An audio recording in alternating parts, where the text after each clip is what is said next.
या मालिकेच्या आजच्या भागात आपण पाहणार आहोत. पारू मंदिरामध्ये आलेली असते आणि हात जोडून म्हणत असते की देवा, मी तुझी भक्ती करण्यात कमी पडले का रे? आजपर्यंत मी माझ्यासाठी तुझ्याकडे काही मागितलं नाही. तू जे काही दिलं त्यात मी समाधानी राहिले. मी फक्त माझ्या किर्लोस्कर कुटुंबाचं सुख मागितलं, मग तरीही तू त्यांच्यावर अशी संकटं का घेऊन येत आहे? आधी तू माझं आणि आदित्य सरांचं लग्न लावून दिलं, मी ते सुद्धा पार पाडलं. त्यानंतर मी त्या घराला आपलंसं केलं.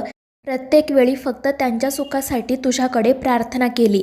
मात्र तरीही त्या घरावर दिशा मॅडमचं संकट आलं. त्या संकटातून कुठून त्यांची सुटका झाली नाही, तर लगेच आदित्य सर आणि अहिल्या मॅडममध्ये वाद झाला आणि त्यांचा तो वाद संपेपर्यंत पुन्हा आदित्य सर आणि प्रीतम सरांमध्ये वाद झाला. हे सगळं काय सुरू आहे ना, तेच मला कळत नाही. आणि मग ती या सगळ्या गोष्टींसाठी देवाला जाबच विचारू लागते.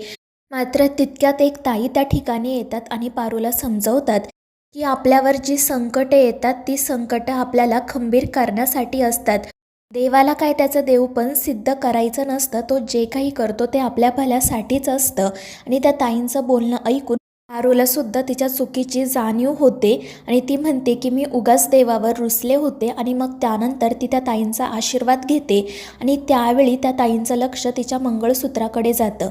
त्या म्हणत असतात की किती छान आहे ग तुझं मंगळसूत्र, पण पारू पटकन ते लपवते आणि त्यामुळे त्या ताई म्हणू लागतात की अगं असं काय करतेस, हा सौभाग्याचा अलंकार आहे, तो दिमाखात मिरवायचा असतो, असा लपवायचा नसतो. मात्र पारू काही न बोलता पटकन तेथून निघून जाते. तर दुसरीकडे किर्लोस्करांच्या घरी दाभाडे ब्रदर्स म्हणजे सोन्या आणि पप्पू येतात. त्या दोघांना बघून अहिल्या आणि श्रीकांत तर खूपच खुश होतात. अहिल्या विचारत असते की तुम्ही अचानक इकडे कुठे आलात? तर ते दोघेही म्हणत असतात की अगं मावशी, तुम्हा सगळ्यांची खूप आठवण आली म्हणून मग तुम्हाला भेटायला आलो. पण आमचे दुसरे भाऊ कुठे आहेत, प्रीतम आणि आदित्य? आणि ते मोठमोठ्याने त्यांना हाका मारू लागतात. तितक्यात प्रीतम आणि प्रिया त्या ठिकाणी येतात. पप्पू आणि सोनूला बघून प्रीतम तर खूपच खुश होतो आणि पळतच जाऊन त्या दोघांना मिठी मारतो. सगळेजण आनंदात असतात आणि मग त्यानंतर ते आदित्यबद्दल विचारू लागतात. तर अहिल्या सांगते की तो आत्ताच ऑफिसला गेलाय, त्यामुळे मग सोन्या लगेच त्याला कॉल करतो आणि त्याचा आवाज ऐकून आदित्य अनुष्काला म्हणतो की आपल्याला ताबडतोब घरी जायला हवं. आणि मग तो लगेच घरी येतो आणि पळतच येऊन त्या दोघांना मिठी मारतो. आदित्यला बघून ते सगळेच जण खूप खुश होतात. त्यानंतर अहिल्या त्यांच्यासोबत अनुष्काची सुद्धा ओळख करून देते. तर ते अनुष्काला वहिनी वहिनी म्हणत तिच्या पाया पडू लागतात, त्यामुळे तर ती खूपच घाबरते. तर ते दोघेजण अनुष्काकडे बघत म्हणत असतात की वहिनी काही आमच्या मावशीसारखी नाही, कारण कधी आम्ही घरात आलो आहोत, आम्हाला अजून कोणी पाणीसुद्धा विचारलं नाही. पण मग तितक्यात पारू पाणी घेऊन त्या ठिकाणी येते, त्यामुळे ते म्हणतात की ही आहे आमच्या मावशीसारखी. आणि ते ऐकून पारू तर खूपच खुश होते. मात्र आदित्य घरात आल्यापासून प्रीतम लांबच उभा असतो आणि ही गोष्ट त्या दोनही भावंडांच्या लक्षात येते. ते दोघेजण आधीला विचारू लागतात की काय रे, काय झालं? अजूनही हा प्रीतम भाई बोला भगवान बोला असं करत तुझ्या मागे फिरत असतो का? मात्र त्यावर आदित्य काही उत्तर देत नाही. त्यानंतर अहिल्या त्यांना सांगते की तुम्ही मस्त गप्पा मारत बसा, मी जाते. आणि मग त्यानंतर प्रत्येकजण आपापल्या कामासाठी जातात. अहिल्या श्रीकांत तेथून गेल्यावर ते दाभाडे बंधू या दोघांना विचारू लागतात की तुमच्यात सगळं काही ठीक आहे ना, काही प्रॉब्लेम तर नाही आहे ना? मात्र आदित्य आणि प्रीतम काही त्यांना सांगत नाही आणि पटकन तेथून निघून जातात.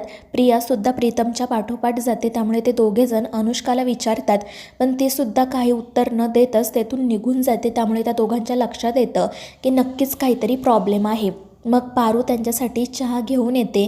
ते दोघेजण पारूला विचारत असतात की तू आदित्य आणि प्रीतमची मैत्रीण आहेस ना, मग त्यांच्यात नेमकं काय झालं आहे सांग आम्हाला, आम्हीसुद्धा भावंड आहोत, आम्ही त्यांच्यातील वाद सोडवण्याचा नक्की प्रयत्न करू, शेवटी भाऊ आहेत ते आमचे. आणि त्यावर पारू म्हणते की अगदी बरोबर ओळखलं तुम्ही, त्या दोघांचं भांडण झाले. आदित्य सरांनी तर प्रीतम सरांवर हातही उचललाय. आणि मग ती घडलेला सगळा प्रकार त्या दोघांना सांगते आणि ते दोघेजण प्रीतम आदित्यमधील तो अबोला दूर करायचं ठरवतात. त्यानंतर मग सोन्या आदित्यला भेटण्यासाठी जातो. तो म्हणत असतो पप्पू माझा मोठा भाऊ आहे, मात्र मी त्याला माझ्या मनातलं कितीही वेळा सांगितलं ना तरी कळत नाही, त्याच्यापर्यंत पोहोचतच नाही. कधी कधी तर मला असं वाटतं की तूच माझा मोठा भाऊ असायला हवा होता. प्रीतम खरंच खूप लकी आहे, त्याला तुझ्यासारखा मोठा भाऊ मिळाला. प्रीतमने कितीही चुका केल्या तरी तू त्याच्या सगळ्या चुका पोटात घालतो. तू त्याच्या पाठीशी ठामपणे उभा असतो, त्यामुळे तो अजूनही चुका करतो आणि ते ऐकून आदित्यला हसू येतं. तर दुसरीकडे पप्पू प्रीतमसोबत बोलत असतो. तो म्हणत असतो की प्रीतम, तू खरंच खूप लकी आहे. तुला आदित्यसारखा मोठा भाऊ मिळाला. सोन्या तर माझं काही ऐकतच नाही. मला कधी कधी असं वाटतं ना, त्याच्या जागी तूच माझा लहान भाऊ असायला हवा होता. तुझ्यासारखा भाऊ म्हणजे खरंच भाग्याची गोष्ट आहे. तू कधीच आदित्यला उलट उत्तर देत नाही, त्याला प्रश्न विचारत नाही. तो जे काही निर्णय घेईल त्यावर तू त्याची साथ देतो आणि त्याचं ते बोलणं ऐकून प्रीतमचे डोळे नकळतपणे भरून येतात. तर दुसरीकडे सोन्या आदित्यला म्हणत असतो की तुला आठवत आहे का, एकदा काकांनी नवीन गाडी घेतली होती आणि त्यावर प्रीतमने कर्कटकने लिहिलं होतं की भाई बोला भगवान बोला. आणि त्यावर आदित्यही रडतच म्हणतो की हो आठवतंय ना. तर इकडे पप्पूसुद्धा प्रीतमला तेच सांगत असतो. तर प्रीतम म्हणत असतो आणि मग त्यानंतर आईने मला खूप मारलं आणि आईने मला मारलं म्हणून दादा कधीच त्या गाडीत बसला नाही. दादा बसला नाही म्हणून मग आई बसली नाही, बाबासुद्धा बसले नाही आणि ती नवी कोरी गाडी त्यांनी तशीच विकली. तर इकडे आदित्यला सुद्धा ते सगळं आठवतं आणि तो लगेच प्रीतमला भेटण्यासाठी निघतो. पण तितक्यात पप्पू आणि प्रीतम त्या ठिकाणी येतात. प्रीतम रडतच आदित्यला मिठी मारतो. त्या दोघांमधील सगळे वाद संपतात. दोघे एकमेकांची मनापासून माफी मागतात आणि पुन्हा एकत्र येतात. त्यामुळे दाभाडे ब्रदर्सही खुश होतात.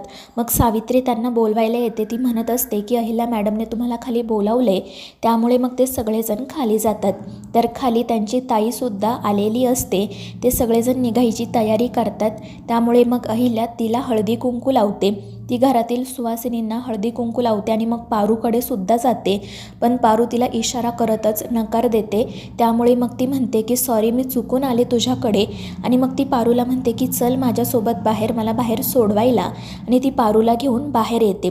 त्यानंतर ती पारूला म्हणते की मला माहीत नाही तू हे सत्य सगळ्यांपासून का लपवतेस की तुझं लग्न झालं आहे. ते तुझी काय अडचण आहे मला माहीत नाही.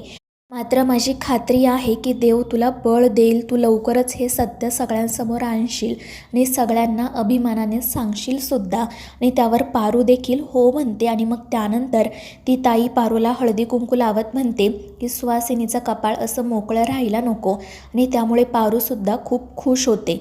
तर मित्रांनो, या मालिकेच्या पुढील भागांच्या अपडेटसाठी आपल्या चॅनेलला सबस्क्राईब करा.